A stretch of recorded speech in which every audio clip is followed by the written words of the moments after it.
जटाधारी बन के त्रिपुरारी बन के चले आना, भोले जी चले आना।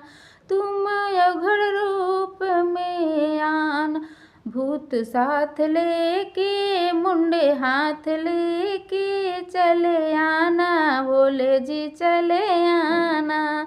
भूत साथ लेके मुंडे हाथ लेके चले आना, भोले जी चले आना। जटाधारी बने के त्रिपुरारी बने के चले आना, भोले जी चले आना। तुम भंगिया रूप में आना, तुम भंगिया रूप में आना।